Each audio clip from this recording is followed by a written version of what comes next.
voy a partir de una pregunta de exposición, después ver cuáles son las dimensiones humanas y cómo están vinculados con el antropoceno, después las interacciones y las retroalimentaciones entre el sistema natural, el sistema humano, mediante un modelo que desarrollamos, que se llama PACER, que les pueda ayudar después para sus investigaciones, y después, ¿qué significa seguridad humana en tiempos de cambio climático?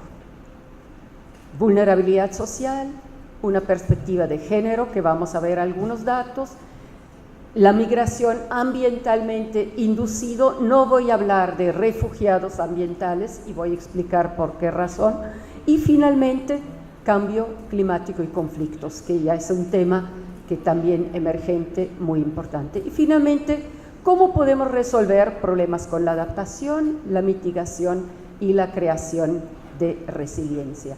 Y obviamente los cambios que vamos a tener que enfrentar no son físicos, no son económicos, no son políticos, son culturales, son cosmovisiones distintos, donde por primera vez en la historia tenemos que cambiar nuestro propio modelo de consumismo, de producción y de hábitat. ¿Por qué? Porque por primera vez en la historia el ser humano, no nada más lo que hemos visto en estos 2 días, es víctima del cambio climático, sino nosotros mismos somos nuestros propios victimarios. Producimos este tipo de inseguridad. Y por lo tanto, esta inseguridad, hecha por consumismo, por otros procesos, tiene que o implica un cambio fundamental de la cosmovisión del mundo. Si no cambiamos, este bichito humano que está en el mundo va a desaparecer, como las extinciones que hemos tenido en el pasado, pero esta vez provocado por nosotros mismos. Entonces, ¿cómo puede la interferencia humana con el cambio climático ser mitigado y cuáles son los impactos y los riesgos que se dan y cómo la adaptación, la mitigación y la resiliencia pueden reducirlos? Y por lo tanto, ¿cuáles son los impactos cruciales en los seres humanos y en el entorno por el cambio climático, en los ecosistemas, en la productividad agropecuaria, en la pérdida de la seguridad y soberanía alimentaria, en agua contaminado y escaso, en la reducción, por ejemplo, de la leña para cocinar? Todavía más de 2,5 billones de personas, básicamente mujeres, cocinan con leña en el mundo. ¿Cómo podemos reforzar este tipo de procesos para que las nuevas epidemias y los viejos problemas de salud no nos colapsen en términos ambientales? Y claro, ¿cómo evitamos un dilema de supervivencia que nos obliga a huir, ¿no? Entonces, esta interrelación obviamente tiene que ver con aumento del nivel del mar, con aumento de la temperatura, alteración en la precipitación, lo que hemos visto. Y esto nos lleva al término del cambio ambiental global. Y el cambio ambiental global es más que el cambio climático, porque interactúa la ecosfera con la antroposfera.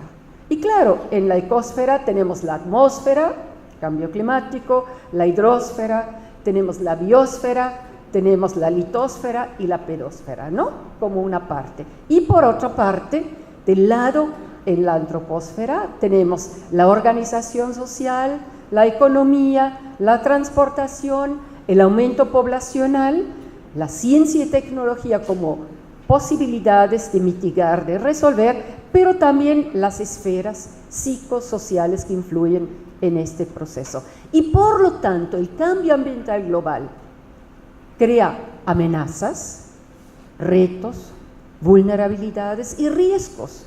Y cada uno de estos es a nivel muy distinto. Unos son internacionales, otros son nacionales, otros son locales y otros son familiares. Y esto es muy importante, distinguir en qué nivel estamos trabajando para poder resolverlo.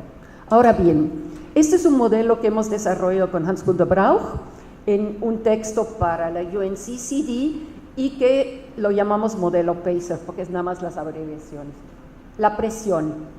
Tenemos la interacción entre el sistema terrestre con el sistema humano, o sea, cambio climático, agua, suelo y biodiversidad, interactuando con la población, los sistemas rurales, urbanos, los naturales y los procesos socioeconómicos. Y cada uno tiene interacciones que no son lineares, que pueden ser caóticas y pueden ser abruptos. Entonces, nos llevan a retos muy complejos. ¿Y qué produce? Degradación y escasez, ¿no? Y por lo tanto, generan estrés social y estrés ambiental. Y esto se agrava por los impactos de los fenómenos naturales y los fenómenos humanos. Tanto en términos los hidrometeorológicos, los geofísicos y los tecnológicos. Y todavía ahí mis amigos del IPCC estamos discutiendo si tenemos un aumento de terremotos por los cambios en los niveles de los hielos en ambas partes de los polos que pudieran empezar a mover las placas terrestres, etcétera, o presionadas sobre volcanes. No hay la mínima idea, pero es un tema que hay que empezar a investigar más en serio, ¿no? Después, esto genera salidas societales muy importantes. Por una parte a nivel individual, pero también a nivel social. ¿Cuáles son? Dilema de supervivencia. O sea, si yo tengo una inundación, no me queda más que ir. Y si es una inundación abrupta, más vale que corro, porque si no me arrastra, ¿no? Si es una inundación lenta, a lo mejor. Pero lo que siempre pasa en este caso, el asesino silencioso es la sequía. Finalmente, más agua permite de algún modo manejarse, pero menos agua es mucho más complicado. Y claro, ¿cuáles son los procesos? O tengo una migración, o tengo crisis, y tengo conflicto, o tengo capacidad social de resolver estos conflictos, mediante mecanismos de conciliación de conflictos, mediante mecanismos de paz. Y pues puede ser masiva, ¿no? Lo que estamos viviendo en Siria en este momento, pero también en Centroamérica, no sé si tienen conciencia, pero más o menos por año llegan a México 800,000 centroamericanos que intentan migrar hacia Estados Unidos. Entonces, a mí me impacta que Europa está colapsado por sus refugiados, que entre 300 a 500,000, ¿no? O sea, pero se les olvida que en el mundo, o por ejemplo nos vamos a Bangladesh, India, tenemos otros niveles de por lo menos 500,000 de migrantes al año. O sea, hay enormes cantidades de personas que se mueven, que busquen condiciones de supervivencia en situaciones mejores. Y finalmente, respuestas políticas. Y aquí las respuestas políticas tienen que ser del Estado. Y entendido el Estado en los términos más tradicionales de Max Weber, ¿no? Sociedad, comunidad de empresarios y el gobierno, juntos encontrar soluciones. Si no metemos estas decisiones integrales y donde aprovechemos el conocimiento científico, los avances tecnológicos, no tendríamos. Y el modelo nos da una enorme ventaja porque nos muestra las interacciones económicos, sociales, políticos a los diferentes niveles, desde la política nacional hasta la política global de la globalización. O sea, es un esquema que permite ordenar los análisis y todo.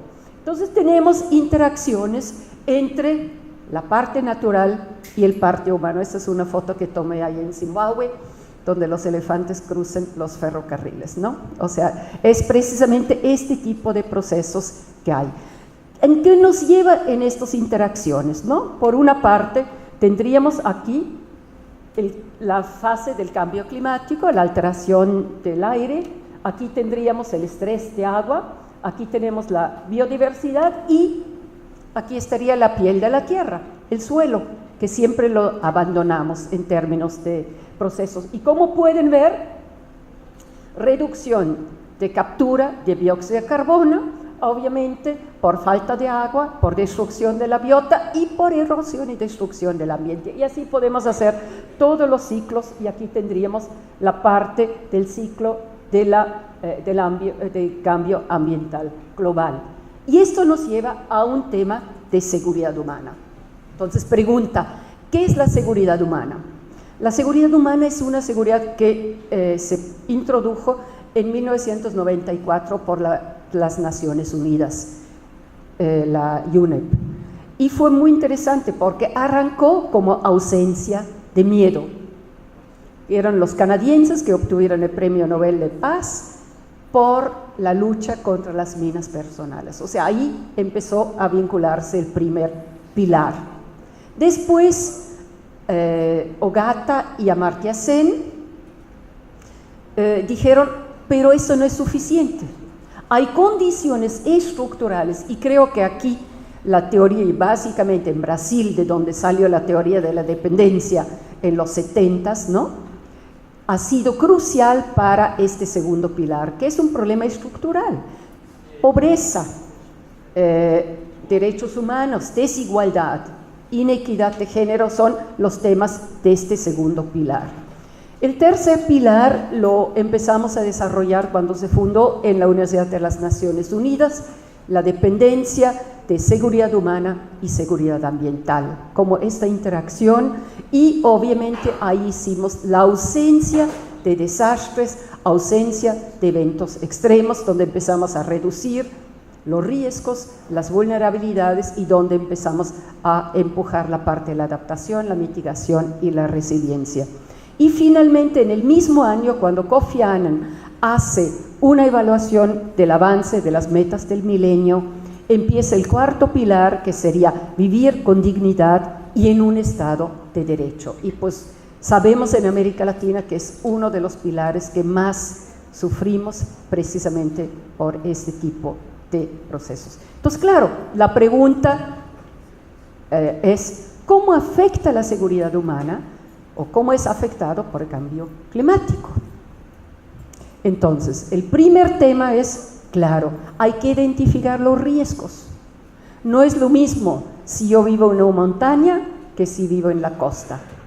No es lo mismo si estoy en una zona expuesto a huracanes o expuesta a sequías. Entonces, tengo que identificar claramente cuáles son estos tipos de procesos. Pero lo que me importa es cómo afecta mi bienestar, cómo afecta, por ejemplo, a los pueblos indígenas, cómo afecta a las mujeres, cómo afecta a la gobernanza, la estabilidad política, ¿no? ¿Cuáles son los factores que son más fuertes, ¿no? O sea, ahorita estamos en la discusión fuerte, por ejemplo, nosotros en la frontera del norte de América Latina, con el muro para la inmigración, ¿no?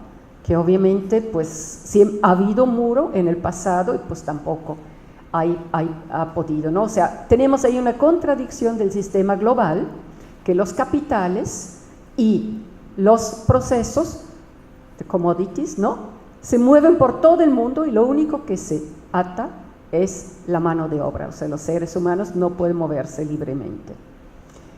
Entonces, el segundo punto es, la seguridad humana es un asunto global, universal, nos atañe a todos. Todos tenemos derecho, por ser seres humanos, tenemos derecho a todo esto. Pero, a pesar de ser universal, tiene impactos diferenciales en diferentes países, en diferentes grupos sociales y en diferentes sectores.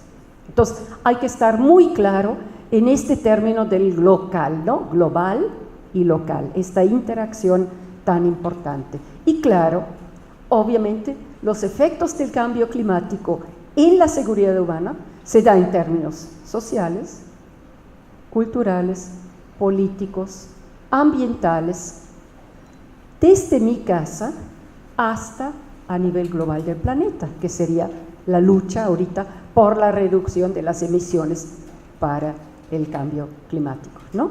Entonces, estos son procesos que hay que estar muy claro. Y finalmente nos está atando procesos nuevos de relaciones entre eventos de transfronterizos, ¿no? Por ejemplo, en el momento que los hielos del Ártico permiten el paso de los barcos, obviamente China va a reducir casi 15 días su travesía hacia Europa. Esto implica enormes costos económicos, pero también implica quién tiene derecho de los recursos en estas zonas, y empiezan ya a desatarse procesos de negociación y de conflicto. O sea, acuérdense que ya el submarino ruso ya plantó en el Polo Norte su bandera, ¿no? Pues ahí tenemos, y lo mismo pasa con la parte espacial. ¿Quién tiene finalmente derecho a este tipo de recursos que existen? O sea, ahí hay toda una conflictividad que podemos resolver mediante cooperación o mediante enfrentamientos, ¿no? Y precisamente la semana pasada el Pentágono y la DIA, o sea, la Defense Intelligence Agency de los militares de Estados Unidos, hizo un escenario que me preocupa, una guerra sino-americana, leve, mediana y fuerte, grave. Y la grave implica armas nucleares. Así que hay conflictividad que habrá que pensar ahorita con el cambio de gobierno precisamente. Pero regresemos no a la parte geopolítica, sino a la parte ambiental. Este es un mapa que me gusta mucho porque muestra las vulnerabilidades del planeta entero. Como pueden ver, Centroamérica y México estamos de lo más expuesto, no solamente por los fenómenos hidrometeorológicos, sino también los geofísicos. O sea, todo pega ahí. Entonces, esto implica que hay que tomarlo en cuenta y hay que hacer prevención. Esos son algunos mapas que hicimos en el IPCC. Aquí el cambio climático, el impacto en la parte física, biológica y en los sistemas humanos. Como pueden ver, cambio en los glaciares, o sea, los Andes es muy importante para una parte, sobre todo de Chile, Argentina, Perú, Bolivia, pero también en México, por ejemplo, donde yo trabajo, el Popocatépetl ya perdió su glaciar, ¿no? Entonces tenemos problemas serios. La pesquería, que es en un colapso completo mundial, pero también los suelos. O sea, estamos con un problema gravísimo en América Latina de deterioro de los suelos. Tenemos impactos en los arrecifes coralinos, tanto los de los mares calientes como los mares fríos. Esto implica no solamente por el proceso de acidificación del océano, una pérdida de una enorme riqueza, sino también sistemas protectores que se pueden romper, como los grandes arrecifes que nos rompen olas, que nos detengan, que nos apoyen en los huracanes, etc. O sea, ahí hay todo un problema. Pero también, y esto es muy interesante, muy importante, las últimas 2 décadas, América Latina en general ha tenido un aumento importante en el crecimiento económico. Y esto ha implicado una reducción en la pobreza a nivel global, en el hambre. Y esto hay que decirlo. Y hay solamente 2 países en América Latina que no han podido compartir esta tendencia. Y es muy penoso tener que decirlo, uno es Honduras y el otro es mi país, México. Es una vergüenza, un país como México, la 14 potencia mundial económica, no ha sido capaz de reducir la pobreza ni el hambre en su país, ¿no? Por los modelos neoliberales, ahí hay todo un proceso. Entonces, América Latina, que ahorita va hacia una tendencia más neoliberal, tiene que tomar en cuenta estos ejemplos para ver que no caigamos otra vez. Entonces, en términos de seguridad humana, progresivamente vamos a estar amenazados y afectados cuando el cambio climático es más fuerte. O sea, todos los modelos que mostraron de 4, 5, 6 grados van a ser colapsos en la mayoría de nuestros países. Por lo tanto, hay que realmente tratar de retroceder. El cambio climático también va a afectar los valores culturales, los procesos ancestrales. O sea, lo que funcionó hasta hoy, a lo mejor hay que cambiarlo. Vamos a tener mucha pérdida de todo el conocimiento indígena tradicional que ha logrado en condiciones muy difíciles. Piensen en los Andes, piensen en las montañas, piensen en la adaptación del maíz, por ejemplo, de una mazorquita de este tamaño, el teocintle hace una mazorca hoy de este tamaño, la transformación, la transgenosis que esta tuve para poder hacerse, ¿no? El cambio en las formas, por ejemplo, de migración, a lo mejor va a ser masiva, abrupta, por los procesos que vienen. La movilidad, las migraciones, son los mecanismos más conocidos de las adaptaciones y básicamente se dan adentro de los países. Hay poco entre los países, más bien por las guerras, cuando tenemos los refugiados, tenemos este tipo de procesos. Tenemos factores que aumentan los riesgos. Si yo vivo en una pendiente y tengo una deforestación aguda, pues obviamente la probabilidad de un deslizamiento de tierras es muy elevado. Y si encima me toca huracán con una depresión tropical, pues entonces se ablanda y es muy frecuente, y lo hemos tenido con, por ejemplo, Mitch en Honduras, que hemos visto muy claramente cómo decenas de miles de personas se pueden morir por un deslizamiento de una montaña. También estos procesos pueden generar conflictos violentos, o sea, podemos tenerlo. Y hay gente que vive en condiciones, por ejemplo, el tema muy crucial es lo que vemos en Kenia. Kenia tiene una presión enorme en la parte norte, donde tenemos los pastores que tienen un potencial de nuevo mercado en Arabia Saudita por las condiciones mejores económicas, por lo tanto una presión de producir más ganado. Pero tienen una sequía ya desde hace varias décadas. Por lo tanto, su presión es hacia Kenia del Sur, sobre los agricultores, donde está el agua, donde está la pastura, y entonces, ¿qué hacen? Pues con armas simplemente se meten en los campos, y esto genera conflictos locales, regionales, y puede terminar en eventos mucho más violentos. Entonces, hay problemas ahí serios. Y hay otro tipo de problemas que pueden directamente afectar la seguridad del Estado. O sea, hay países, ¿no?, y lo hemos vivido ahorita en Siria, donde está amenazado por toda una gama de diferentes grupos políticos que se pelean el poder de un territorio. Y no es el único lugar, y donde todavía el recurso petrolero juega un rol crucial en el planeta. Pero también en esta zona el agua es crucial para entender la conflictividad que hay. Y obviamente tenemos afectaciones distintas entre hombres y entre mujeres, ¿no? Y esto es importante. Esto pueden ver también el IPCC. Solamente Costa Rica, Chile y Uruguay han revertido el proceso de deforestación. Todos los países de América Latina tenemos que trabajar.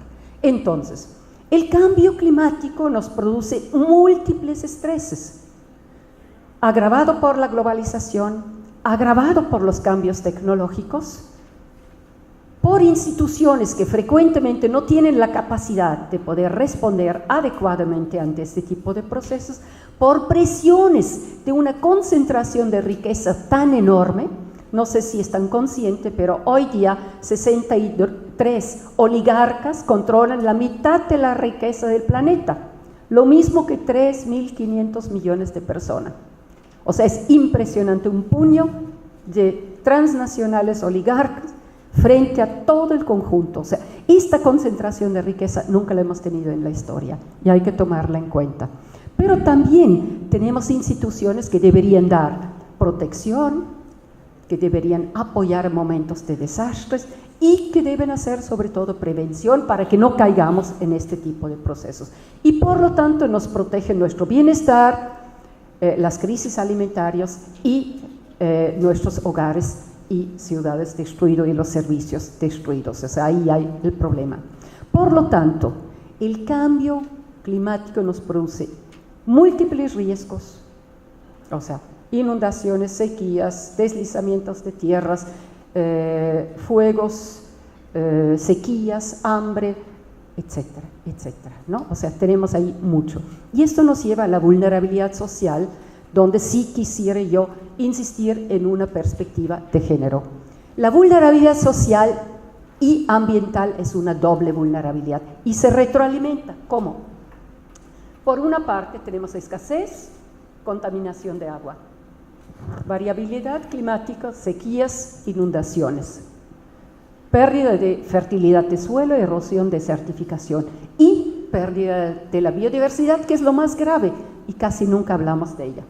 ¿Y esto qué genera? Desastres, migración socioambiental y conflictos por recursos a nivel local.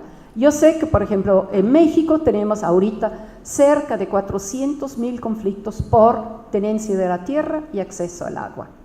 No sé cuánto hay en Brasil, pero sé que hay muchos también, y las minas y los usos de las minas y las contaminaciones han en toda América Latina agravado este proceso. Por otra parte, tenemos la vulnerabilidad social, donde están procesos de privatizaciones, sobreexplotación de recursos, hambre, malnutrición. La obesidad es uno de los problemas graves que viene, cultura de los refrescos, desigualdad, discriminación, inequidad, pobreza, miseria, pérdida de hogares, migración. ¿A qué nos lleva? Por una parte, a violencia. Los jóvenes no tienen empleo, ¿no? Nosotros lo llamamos ninis, ni trabajo ni estudio. Entonces es un grupo lleno de energía que está marginado. Pues ¿a qué se dedica? Pues se mete al crimen organizado, ¿no? Quiere un futuro. Conflictos políticos, étnicos, urbanizaciones con ciudades perdidas, ¿no? Favelas, desastres, falta de apoyo, una modernización totalmente insustentable, ¿no? Donde los propios modelos de carreteras y, por ejemplo, presas nos empiezan a hacer nuevos riesgos sobre los eventos extremos, crisis económica, miseria, migración y, claro, una división de clases sociales. No hay duda, América Latina, pero vi ayer que África del Sur ya no, ya se está alcanzándonos, ¿no? Somos la región más desigual del mundo. Y esto pues es un problema histórico que viene desde la colonia y no hemos podido superar. Y aquí hay dos pinzas que son muy importantes, que presionan tanto la seguridad humana como la seguridad ambiental. O sea, crean dos vulnerabilidades. El consumismo que tenemos, el modelo de creación de desechos, todo esto es enormemente importante. Y por otra parte, la presión demográfica y urbana, no hay duda. Y todo esto nos afecta, y en inglés juega bien porque es una seguridad grande, seguridad humana, de género y ambiental, ¿no? Es una integral para poder resolver el problema. Entonces, ¿qué es uno de los peligros más importantes? Pues la migración ambiental. Y la migración ambiental tiene procesos macro y tiene procesos micro. Y tiene fenómenos ambientales, ¿no? Presiones, eventos extremos, productividad, destrucción, erosión, sequía. Y por otra parte tiene fenómenos sociales. Si yo ya con lo que produzco no puedo vivir, pues voy a buscar dónde tener. Económicos, oportunidades de empleo, ingreso, bienestar. Procesos demográficos. Si yo sobre una hectárea tengo 10 hijos y tengo que dividirle entre 10, ya no hay posibilidad de sobrevivir en esta hectárea, ¿no? Entonces viene la presión enorme, esta parte. Y finalmente presiones políticas. ¿Cuál es el modelo gubernamental que se está llevando a cabo? ¿A quién afecta? ¿A quién beneficia? ¿Cómo aumentamos la desigualdad social o cómo la reduzcamos? Y esto, claro, se da en términos espaciales, temporales, y se puede dar gradual o de repente. Y se puede dar como una presencia real o una percibida, que a lo mejor me voy a migrar, ¿no? Y esto nos lleva a decisiones. Y las decisiones se toman a nivel de hogar o se toman a nivel global, ¿no? Y entonces la pregunta es, ¿tenemos mecanismos políticos que nos permiten, por ejemplo, trasladar gente de zonas riesgosas hacia zonas menos riesgosas? Nuestras ciudades están capaces de recibir masivamente grupos de población que se mueven, o de plano me quedo en lo micro y migra y me voy con la familia y aumenta la favela donde están con un cuarto más, etcétera, o intento cruzar la frontera o intento cruzar el Atlántico. Y obviamente aquí pregunta, ¿quién se va y quién se queda? Y la pregunta de los que se quedan normalmente son las mujeres, los niños y los ancianos. Y la pregunta es, ¿cuál es la vulnerabilidad? ¿Cómo aumenta la vulnerabilidad? Por ejemplo, si el hombre productivo migra hacia Estados Unidos y tarda meses en cruzar. Además, el cruce que antes costaba $1.500, hoy está entre $6.000 a $7.000, con el peligro que el crimen organizado lo secuestra y entonces hay que dar o un riñón o pagar extra por la liberación. O sea, estamos con problemas complejos en términos de este tipo de migraciones. Entonces hay mucho de esta migración que simplemente se pierde. Y este es un esquema que hicimos en el IPCC, en el capítulo precisamente de seguridad humana, donde hemos tratado de integrar los procesos de afectación del bienestar, ¿no? Por ejemplo, cuando los pastores pierden sus pastos, pues obviamente tienen que buscarle en otro lado. Educación para mujeres, o sea, Banco Mundial dice, un año de escolaridad aumenta 1% del PIB, o sea, un año más de educación para mujeres aumenta 1% del PIB en una economía nacional. O sea, las mujeres jugamos un rol importante en este proceso, pero además, mayor educación reduce la natalidad entre la población. Esto, la migración, la hemos hablado, obviamente son planeados o no.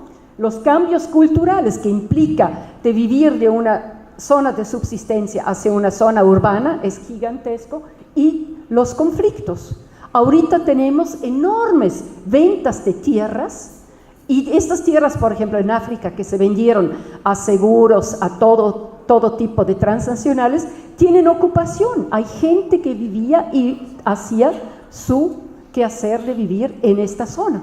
Pues de repente hay un dueño, una transnacional. ¿Cuáles confrontaciones tenemos con todo este tipo de procesos?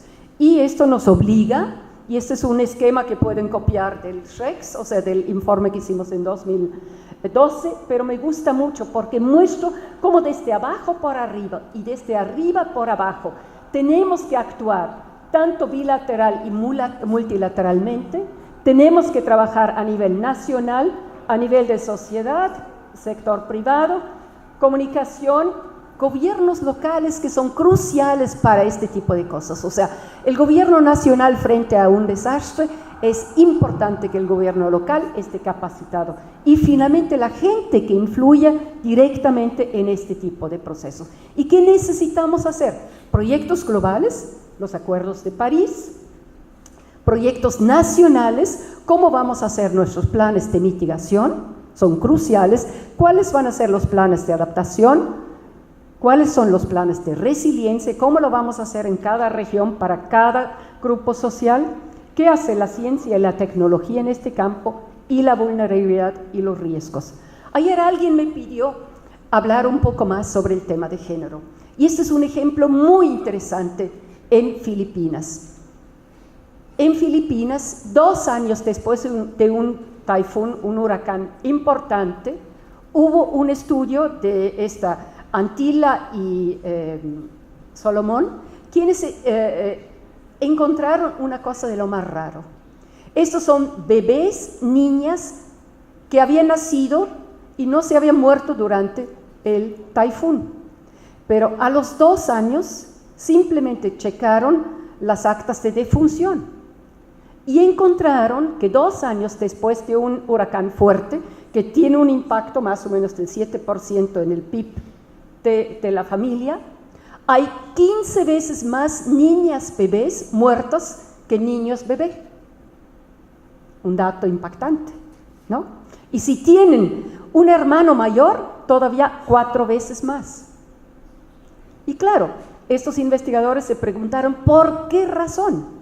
Y aparentemente a la hora de entrevistar a las familias no hubo una conciencia de matar a las niñas, sino simplemente pensaron que las niñas bebés tenían más capacidad de enfrentar la situación adversa que los niños bebés. Y entonces se repercutió en una tasa de mortalidad que nadie tenía conciencia en el gobierno, ¿no? Entonces hay que empezar a entrar con la perspectiva de género para poder entender este tipo de procesos, para poder verlo. Y también me pidieron, porque ese es un proyecto que nosotros llevamos, yo vivo en una de las zonas, o sea, en el río probablemente más complicado de todo el país, porque empieza en la punta del Popocatépetl, 5.500 metros, y a los 22 kilómetros estoy a 1.200 metros, o sea, se pueden imaginar. Y pueden ver lo complicado, conocen este tipo de orografía, que obviamente me complica muchísimo la vida para poder manejarlo. O sea, si hay un huracán que pega contra el volcán, todo esto se llena, y pues obviamente con la deforestación además hemos visto que perdemos el 72% de infiltración de agua en la cuenca alta. Entonces el tema de la deforestación para nosotros es crucial para poder verlo. Entonces, muy alta, puse mal, es 5.000, no es 4.000, perdón. Alta velocidad del agua, trae roca, árboles, sedimentos, una compleja hidrología, deforestación, erosión del suelo en un 80%, alta sedimentación en el lecho de los ríos, por lo tanto, cuando viene el flujo se resbala el agua, no se infiltra, largos periodos de sequía que me empiezan a erosionar la cuenca, invasión de la gente que se asienta en las partes de los ríos, lo conocen también acá, basura. ¿Qué hace la basura en el río? Pues se empieza a acumular, me hace un dique, a lo mejor un dique de 10 metros de pura basura, bolsas de plástico, y revienta. Y claro, el golpe de Arrieta es tan fuerte que entonces sí, destruye y arrasa cuenca abajo los problemas, o sea, hay un problema. Falta de planeación municipal, ¿no? Zonas que deberían ser protegidos están dados para. Y una cooperación muy complicada entre el gobierno federal, el gobierno estatal o provincial y el gobierno municipal. No hay, muchas veces diferentes partidos, conflictos políticos que se derivan a costa de la gente. Y finalmente, poca participación ciudadana, porque la gente está muy complicada. Entonces, hicimos un estudio con 4.000 encuestas y aquí, como pueden ver, hicimos una sistematización. ¿Qué pasa de la población, educación, servicios, salud? ¿Cuánto produce el sistema agropecuario? ¿Cuánto cuesta el sistema agropecuario? ¿Cuánto empleo da cada sector? ¿Qué pasa con el tema ambiental? ¿Qué pasa con la basura, etcétera? O sea, sistemáticamente, ¿y qué pasa con el uso del agua? Entonces, todo esto lo hicimos en un mapa y después nos sentamos con todos los sectores de la sociedad, entre gobierno, entre los sectores productivos, la sociedad afectada y nosotros los académicos, para hacer un plan de corto plazo, de mediano plazo y de largo plazo. Desgraciadamente, con el cambio de gobierno, el corto plazo queda en corto plazo, pero ahí seguimos luchando para poder avanzar. Yo creo que es la única manera, con la gestión participativa de abajo por arriba, presionar hacia arriba para que haya un proyecto a largo plazo que no depende de los 3 años del presidente municipal, ni los 6 del gobernador, ni del presidente de la República. O sea, empezar a hacer gestión a nivel local para poder empezar. Y esto me lleva a la última parte, la conclusión, que obviamente necesitamos integrar las comunidades epistémicas. Y aquí, en el IPCC, integramos la comunidad climática, variabilidad natural, antropogénica, integramos la comunidad de desarrollo, los modelos, integramos la comunidad de desastres. Estas 3 comunidades tienen que actuar, y aquí esto yo lo puse, la vulnerabilidad del género es crucial, precisamente porque a mí me toca en Naciones Unidas hacer estudios a nivel global y encontramos que entre un 68 a un 80% de las muertes en un evento extremo son mujeres.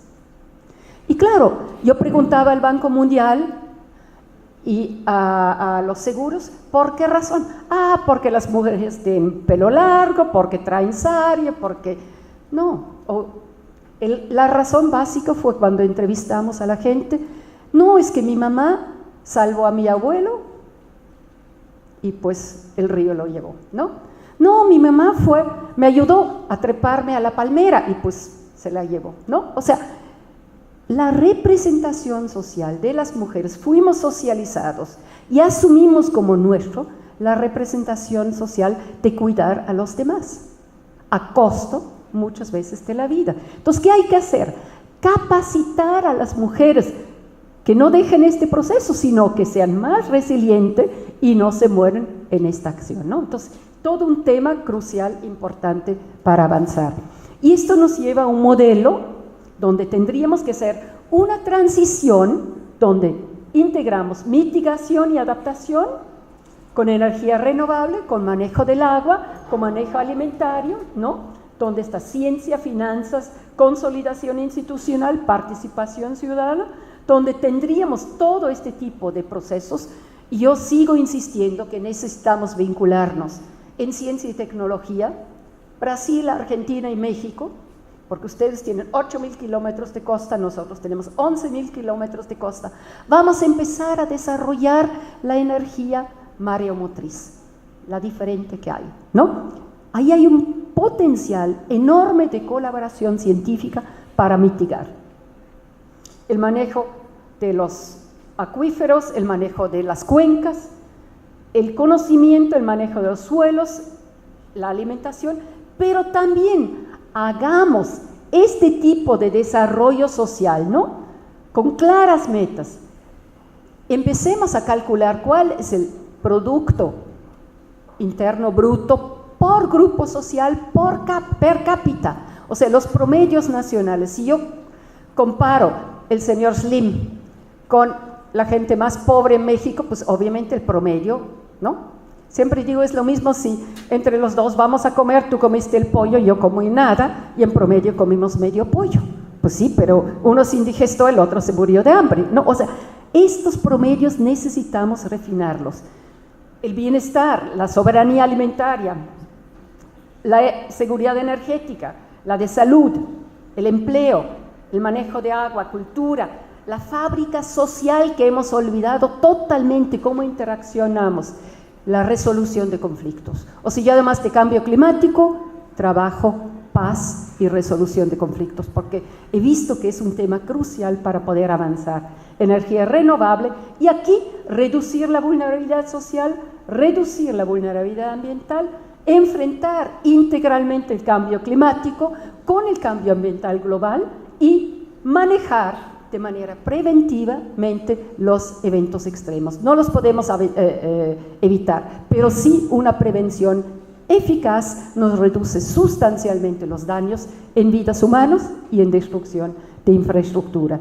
Y para terminar, por lo tanto, necesitamos brincarnos de una paz negativa, que son los acuerdos, el fin de una guerra, ¿no? Un poco lo que ahorita Colombia está trabajando, es la primera fase que sí mejora la seguridad hacia una paz positiva, donde llegaríamos en armonía, donde resolvemos las contradicciones en una sociedad y donde tendríamos una paz sustentable que nos llevaría a una sustentabilidad, una relación con el entorno, donde tendríamos una paz cultural, donde se respeta la diversidad, donde se genera justicia para todos los grupos y donde tendríamos una paz estructural que permite desarrollo y que permite equidad entre todo, igualdad entre todos los procesos y finalmente una paz con perspectiva de género o engendrado, ¿no?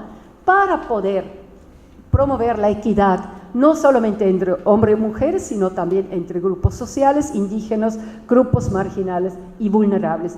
Y estamos en este momento, y todavía están abiertas las inscripciones, organizando en la Ciudad de México, en la UNAM, el Congreso Latinoamericano de Investigación para la Paz. Será del 11 al 14 de enero, y si les interesa es www.crim.unam.mx/CLAIP, ¿no? Que es el Consejo Latinoamericano de Investigación para la Paz. Ojalá que algunos se animen, porque sí quiere vincular el tema de los conflictos con la sustentabilidad, con la mitigación, con la adaptación y la reducción de riesgos, para poder empezar a tener un futuro los próximos años que van a ser muy complicados, como lo hemos visto, para poder tener una vida más digna y para las generaciones futuras una posibilidad de vida. Muchísimas gracias.